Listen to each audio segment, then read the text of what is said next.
Ladies and gentlemen, my name is Aaron Blade, and I'm the editor, creator, and producer of what you're watching right now, Blade Talk. If you are new here, welcome, and you find this presentation helpful, informative, do me a huge favor and hit that like button.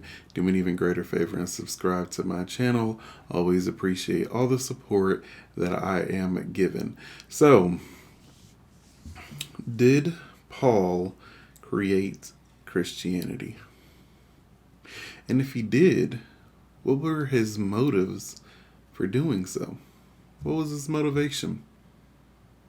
That's what we're going to be covering in today's presentation. Hit that intro and let's begin.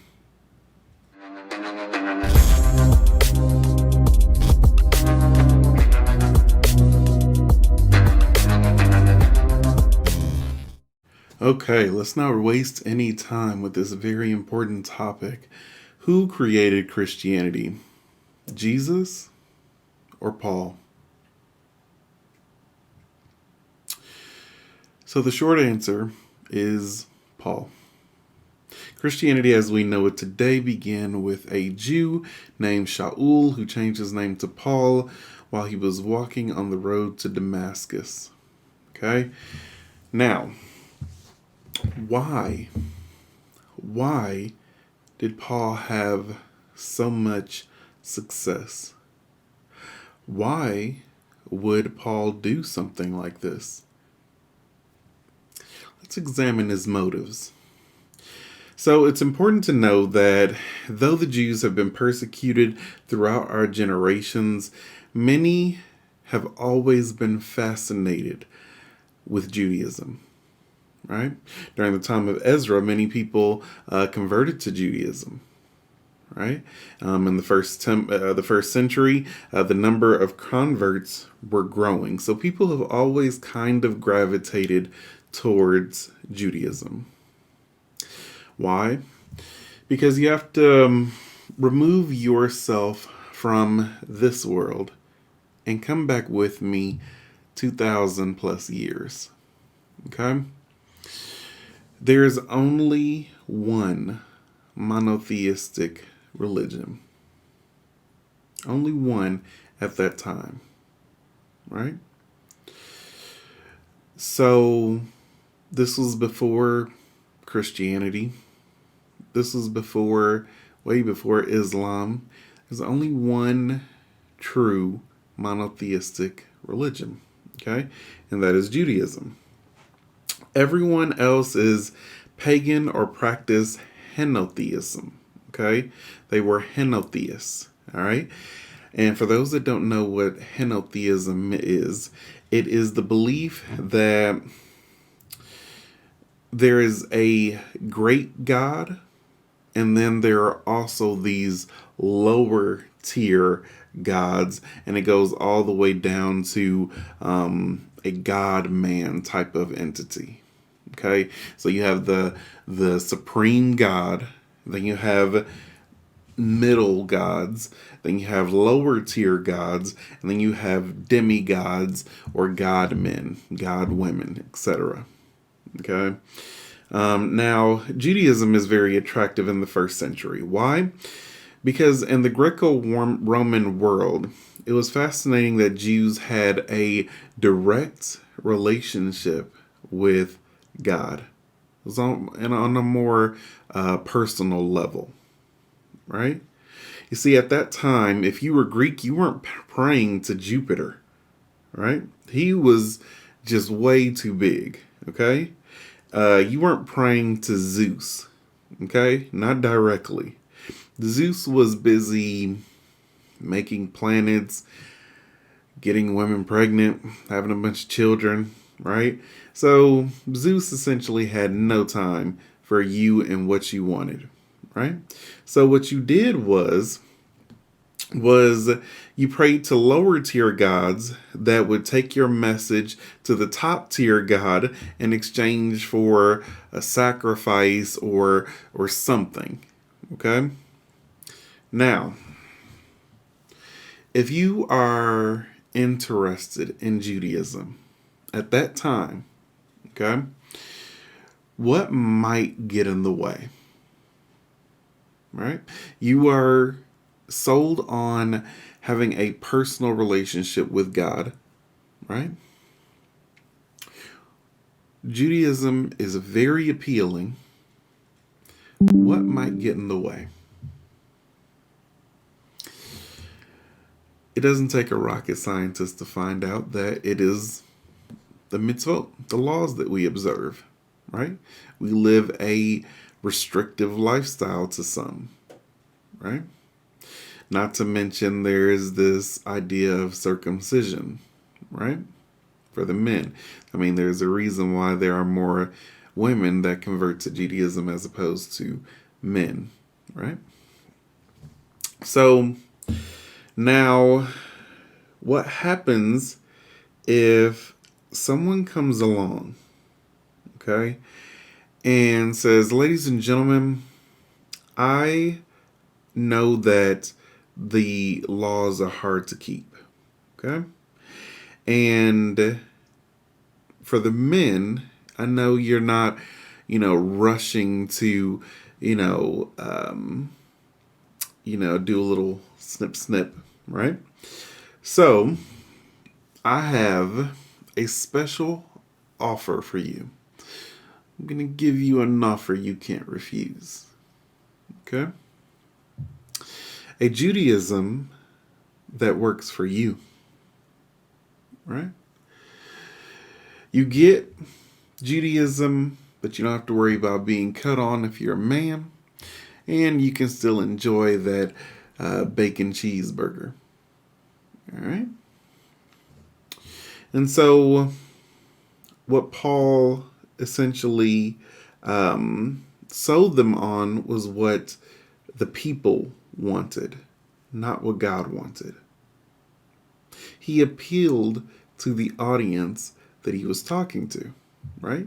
Now, keep in mind, Paul is talking to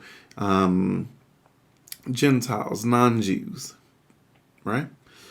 So the idea that Paul becomes the ultimate missionary, all right, by appealing to Gentiles by using monotheism, right?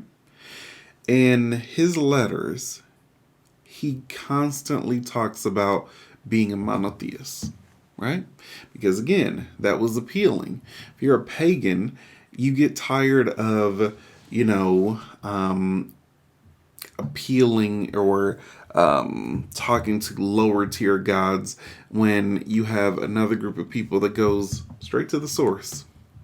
Don't need a mediator, don't need a middleman. They go straight to their God and have a personal relationship. So many became envious of that. And so what Paul says is that, I have something for you. Monotheism. You can have a direct relationship with God. Cut out the middleman. And you don't want to follow the laws? Don't worry about it. You don't want to get circumcised if you're a male? Don't worry about it. So, of course, what Paul is offering is you can have this personal connection with God through his Son, whom authority has been given to by God himself. Because make no mistake about it, Paul believed that Jesus was a deity, right? So you have this idea of a personal relationship with God. And he had the perfect solution and the drug for the people that he was talking to, right? Monotheism and a close relationship with God, right? Now, when we get into the Bible, okay, the Christian text, it's important to note that Paul's letters came first and then the Gospels came after, okay? Now, Paul encounters Jesus, according to the Catholic Church, 35 years after Jesus died. And the whole movement essentially begins to fizzle out, begins to die out, right? It is Paul that kind of relaunches the movement. And when he does so, he tries to appeal to Jews, but because Jews, we typically know our scriptures, right? It's harder to fool a group of people when they know their history, they know their literature, they're educated on who they are. It's harder to fool them. And so Paul makes the claim that, because you reject the message that I am giving you, I'm going to the Gentiles, the non-Jews who know nothing about a Jewish Messiah, know nothing about the laws. They don't even speak the language, right? So, essentially, we get these scriptures from Christianity, which are all filtered through Paul, right? So, Mark being the earliest gospel and John being the last, as you read the gospel, I've always said that what you find is that each gospel, as you read them, tries to correct the previous. Mark's the earliest, then comes Matthew, then comes Luke, and then John is the latest. But before any of them, you have Paul's letters, right?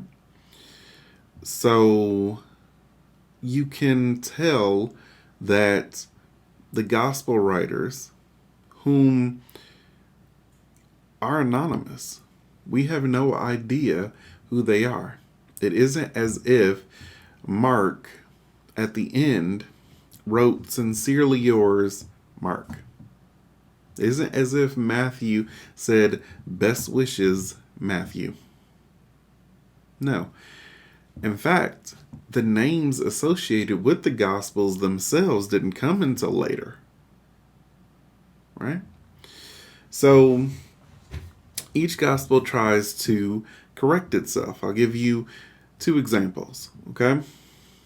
So notice that in the earliest Gospel of Mark, okay, Jesus is portrayed as a human being, okay? A prophet, maybe a Messiah, fine, but he is a human being, okay? At the very end of the Gospel of Mark, okay, Jesus dies, okay? And once Shabbat is over, the Sabbath is over, 3 women went to put spices on Jesus' body. Now, why you put spices on a decaying corpse is anybody's guess, right? But I digress. So they go to put spices on Jesus' decaying corpse, and inside the tomb, they are greeted by a young man wearing white who essentially tells them that Jesus had risen, right? And the women were so afraid that they bolted out of there and said nothing to no one. That is literally the end of the Gospel of Mark. Mark chapter 16, verse 8. And all scholars and critics generally agree that Mark chapter 16, verses 9 through 20 were later additions. They're not actually in the early manuscripts or the ancient text, so they were added on. So the original text stops at Mark chapter 16, verse 8. They were afraid, they got the heck out of there, and they said nothing to no one. Now, By the time you get to John's gospel, Mary comes to the tomb not to bring spices. See how they correct that? Mary doesn't come to bring spices. She's just coming to visit the body, and she noticed that the tomb, the stone guarding the tomb, has been rolled away. All right? And she runs to tell the other disciples. The disciples come racing and see that the tomb is empty. All right? Then Jesus appears to Mary, then Thomas, then the other disciples. It's appearing to everyone, right? And just for fun, according to the Gospel of John, he does some more miracles that aren't recorded in the book. So, quote, you may continue to believe that Jesus is the Messiah. So there are more miracles that Jesus performed that aren't recorded in the Gospel of John, just so that you can believe that Jesus is the Messiah. Now note that there's nothing that says that we'll know who the Mashiach is by the miracles he will do. But I digress, right? So we see that from Mark, Jesus is a human being, prophet, Messiah, fine. But he's a human being, and at the end, the women are startled by a young man who claims that Jesus has risen. They bolt out of there and say nothing to no one. Well, the story can't end there, right? So Matthew, Luke, and John have to add and essentially correct what happened in Mark and give you a part 2, if you will. Right?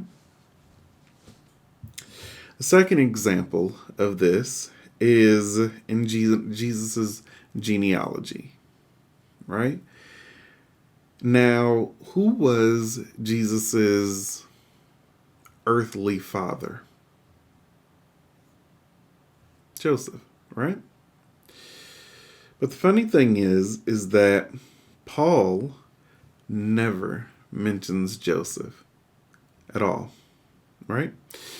And the earliest gospel of Mark, the earliest gospel that we have, doesn't mention Joseph at all either, right? So now, obviously, we have an issue, right? Because we know that the Mashiach is coming from King David. He's going to be a descendant of King David. Now, Paul is essentially trying to gain converts from both non-Jews and Jews. Right? So Paul doesn't mention a Joseph. Mark doesn't mention Joseph. So the book of Matthew, the Gospel of Matthew, to the rescue. And the Gospel of Matthew is particularly aimed at Jews because every line and everything that Jesus does, Matthew attributes that to this wasn't just for any old reason. This was to fulfill a prophecy in the Jewish Bible. Now, he misquotes and misapplies and just downright invents prophecies, but I digress. So what Matthew does is comes to the rescue and provides provides Joseph as well as the genealogy of Jesus so that it links him to King David. There's a problem. And the problem is that Matthew slips up and adds Jeconiah into Jesus' genealogy. Now, according to Jeremiah chapter 22, verse 30, none of the descendants of Jeconiah can be king, can sit on the throne of King David. So that disqualifies Jesus. Oops. Then there's the Gospel of Luke to the rescue. Now, Luke comes in and basically says that he has studied things, quote, very carefully. So he provides his own genealogy account that essentially contradicts Matthew's. He provides his own, and Luke slips up and adds King David's son Nathan. Now, the scriptures tell us that the Mashiach is going to come from King David through King Solomon. But Luke has the Mashiach coming from King David through his other son, Nathan. Oops. So then comes John, the Gospel of John. John scraps everything all together. Doesn't care about genealogies. Why? Because in John's Gospel, Jesus is fully divine at this point. He's went from a man, prophet, Messiah, Son of God, to now, in John's Gospel, he is full-blown God in the flesh, incarnate. And this is where you're going to get all of the divine statements of Jesus, stating that I am the true vine, I am the way, the truth, and the life, I and the Father are one. These are all coming from John, which is the latest gospel. Right? Now, what's interesting about John's gospel is who is Jesus's mother? It's Mary, right? But funny thing, you wouldn't know that from reading John's gospel. Why? Because John's gospel doesn't mention Mary by name one time. And the only interaction that Jesus has with his mother is in John chapter 2, verses 3 and 4. And they're at a get-together, wedding, and they've ran out of wine. Right? And Jesus' mother comes to Jesus and says, "We're out of wine." And Jesus replies to his mother, "Woman, what am I to do with you?" This is how he responds to his mother. You see, the Gospel of John has to take this route because, again, in John's Gospel, Jesus is fully elevated to deity status. And it's awkward to have Jesus have a mother. It's very awkward, right? So we see in the interaction that they have, Jesus has little to no respect for his mother. Woman, what am I to do with you? Who talks to their mother like that? But I digress, right? Now, there are, of course, other examples of this being an evolving mythology and whatnot. Again, as I've mentioned before, Paul essentially tells people that believed in Jesus, his followers, and kind of reignites it. right? I mean, he says it, it's still going to happen. Jesus is going to come like a thief in the night, right? And there are some that have fallen asleep, but Jesus is still going to come. This is 35 years after Jesus has died, right? Now, Paul can get away with it because many of Jesus's followers are still around. Paul meets the disciples and whatnot, so many of his followers are still around. The Gospel of Mark, states that we will see the Son of Man coming in his kingdom. The Gospel of Matthew says the same thing. The Gospel of Luke says the same thing. But then when we get to the Gospel of John, see, the Gospel of John can't say that. Why? Because the Gospel of John is written so late that everybody from that generation of Jesus is essentially already gone.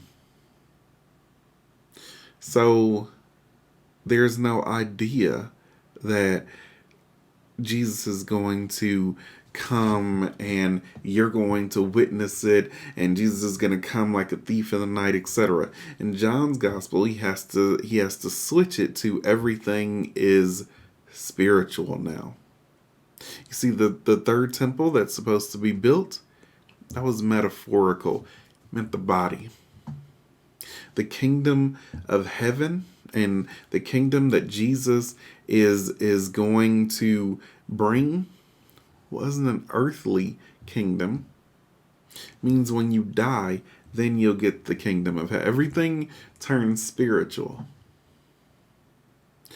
But Paul in the Gospel of Mark and the Gospel of Matthew makes it clear that there are some that are here that won't taste death until they see Jesus coming in his kingdom. Each gospel tries to correct the previous. Each account tries to correct the previous. Now, of course, there are some Christians that will say, well, just because John doesn't mention it, and just because this gospel doesn't mention it, doesn't mean X, Y, and Z, right? I mean, just because Mark didn't mention Joseph doesn't mean that, Mark didn't believe that, Joseph was his earthly father, etc., right? And to that, I would say that you have to understand that each gospel is its own individual account of what happened during Jesus' lifetime. So, if you're trying to take information from an outside source, then what you're essentially doing is smashing the gospels together, and you're creating your own account. See, it's a common Christian argument that just because it's not in there doesn't mean it didn't happen. Yes, it does. Because if they failed to mention it, if you didn't have the other gospels, then you would know nothing about it. If you only had the Gospel of Mark, and again, the Gospel of Mark doesn't mention a Joseph, and you didn't have Matthew, Luke, and John, right? If you didn't have them and all you had was the Gospel of Mark, you wouldn't know who the heck Joseph is. And that's essentially how the Gospels are written. They were written individually. The biggest mistake I think that has ever been made in Christianity is they tried to smash all of the Gospels together into one book. Because now you just have a bunch of people picking and choosing what they want to believe instead of just trusting all of Mark or all of Matthew or all of Luke. They take a little bit of this and a little bit of that and a little bit of this, and they formulate it and they make their own gospel, and then that goes against the church that they belong to, so then they have to branch off and start their own denomination. Hence, you get over 20,000 denominations.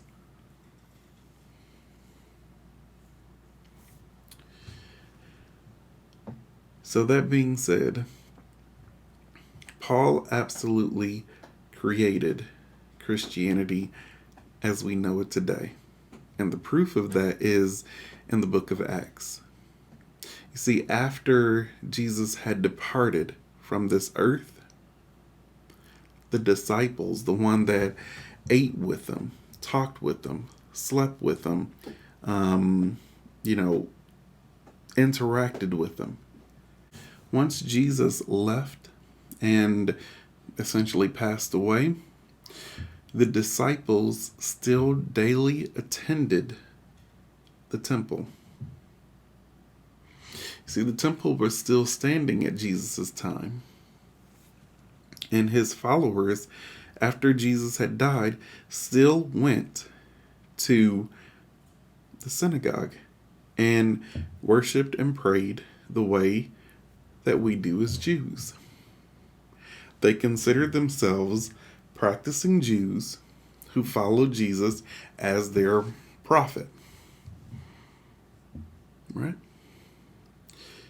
Now, Catholicism likes to believe that Peter was the first pope and created his own church, etc. There's no evidence of this at all. All of the disciples worshiped the way that the Jews worshipped after Jesus departed. And that's why the original Jesus movement started to fizzle out. They went back to the synagogue and they let it go. Right? And all this talk about how the disciples died and Peter was crucified upside down, and that's a myth. We don't know. We have no idea. But we do know that Paul had an issue with the disciples, or rather the disciples had an issue with Paul, because they came to him stating that we hear that you're telling people that they don't have to be circumcised, that they don't have to follow the law of Moses. What are you doing? And Paul, being, whether it was charismatic or a manipulator, twists everything to his benefit. He gets the Pharisees and the Sadducees attacking and battling one another. They actually beat up Paul in Acts chapter 27, I believe it is. Right? So the ones that ate, prayed, slept, walked, talked with Jesus disagreed with what Paul was saying. But Paul considers himself to be a Pharisee and above everyone else, even the disciples. He goes to the non-Jews and convinces them that they can have a close relationship with God, monotheism, and they don't have to follow the rules. And isn't that exactly what Christianity believes today? Christianity believes in one God, but that he had a son and authority was given to that son, Jesus. And they don't have to be circumcised. They don't have to follow the law. The law was nailed to the cross. So if you really strip it down, right? The descendants of even Jesus's followers, because again, according to Acts, they still went to the temple after Jesus had departed from this earth. they still considered themselves practicing Jews. Going down, their descendants still considered themselves practicing Jews. Right? And on the Jewish side, the movement started to fizzle out with each generation. Now, on the Greco-Roman side, the non-Jews, their descendants started to accept Christianity. And so most Christians, their ancestors, are those Greeks or those Romans that Paul got to. And you can see how close the ideals and the belief systems are to one another.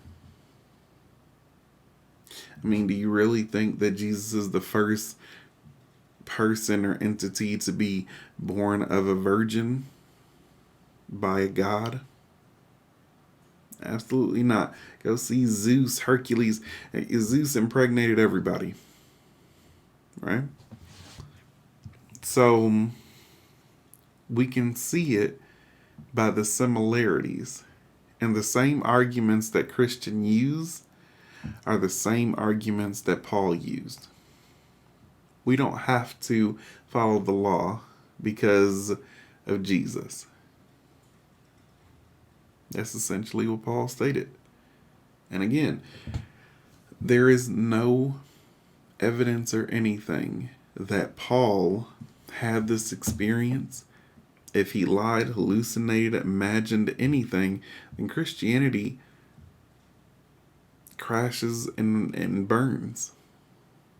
So the credibility level of Christianity is zero because it all rests with Paul. And you have many Christians thinking that they're following Jesus, when in actuality, you're following a Jew who had or may not have had an experience, and you better hope that he was telling the truth. Because according to the book of Acts, he is very conniving, he is narcissistic, and he is a manipulator. So on the day of judgment, don't be anywhere near him. So I hope I shed some light on this topic for you. Again, if you found this presentation helpful, informative, do me a huge favor and hit that like button. Do me an even greater favor and subscribe to my channel. I always appreciate all the support. If you have any questions or follow-ups, please leave them in the comment section down below. Thank you all so much for tuning in to Blade Talk. And until the next episode, be good to yourselves, be good to others, and I'll catch you in the next one. You all take care.